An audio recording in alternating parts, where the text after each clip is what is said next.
who you are, who you're with, and what we're standing in front of. Hi, so I'm Dan Spiegel from Spiegel-Auer Workshop in San Francisco, and this is our League Prize exhibition in progress at the moment. Tell us how you chose to respond to the theme of objectivity.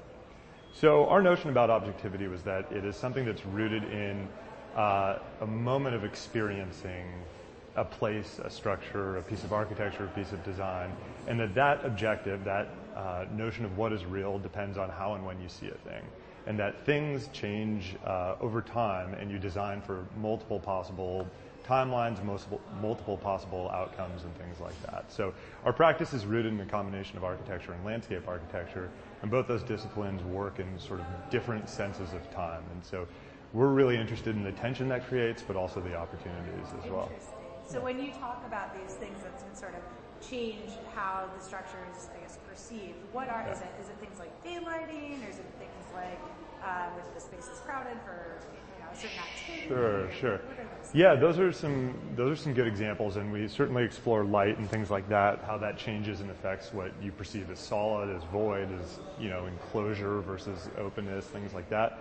But also kind of more fundamental ones. We show a sort of diagram in our lecture later that chronicles the kind of classic adage of a building over time starting out perfect and new and sort of falling into rubble, and a landscape starting as like a seedling, but then growing and growing and growing into itself. And so, we operate from kind of momentary experiences to ecological timelines, the building of systems and things like that. So in those, there are real opportunities. And in some of our projects, this one here was for a family, and when we designed this house, they had no children, and by the time it was constructed, they had twins. And so without changing the architecture at all, the size of the house effectively changed. And so that's one of the things we've been kind of interested in. Very interesting. Yeah. What about these different perspectives you offer?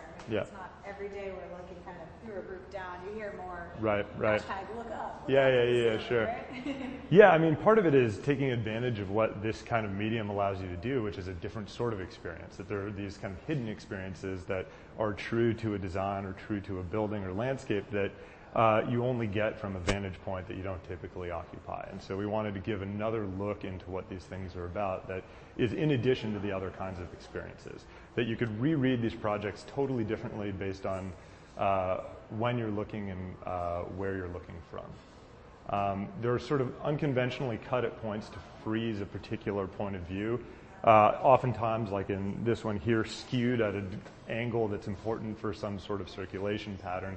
But a way that you wouldn't typically look at a piece of a building. So trying to force you to think about things in more dynamic, less static terms. Was it hard for you to choose these 9 different scenarios? I mean, I'm sure you want to play with a lot of different ones, right? Sure. It basically, I'd love to say there was a really grand plan for that, but it was the first 9 that were good. And some were left out because they didn't fit the narrative. Some were left out because they ended up telling us things that were already clear about the buildings. And one thing that's been sort of interesting about this process is a number of these projects are actually built and exist in the world. And so it's actually unusual for us to frankly have the time or imperative to go back and model to represent a project that already exists in the world. And so it's been an interesting opportunity to kind of get a fresh take on a thing that's existed for some time. Yeah. Which ones are built? Could you point out? This one is built right here.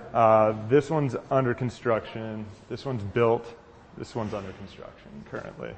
And then others are more speculative. This one's undergoing permitting now. So they're in various states of being real. And that's another thing that we focus on a little bit in the lecture is sort of how do you know when a project is real? Are the drawings real? Are the models real? Is the structure real? Is the story that somebody else hears about it real? Is there a simple answer to that or no? There's not. I mean, it basically has to do with perspective, I suppose. They're all real, I guess. Very cool. Yeah. So what about your background in any way, or either your portfolio or just general background on this art has informed your answer in sort of the way the lens you're looking at? Yes, that's interesting. I went to architecture school probably like everybody here, but before that I studied public policy as an undergrad, and I got interested in some readings we did about behavioral economics, that there was a concept of there being no such thing as a neutral spatial configuration, and so that you could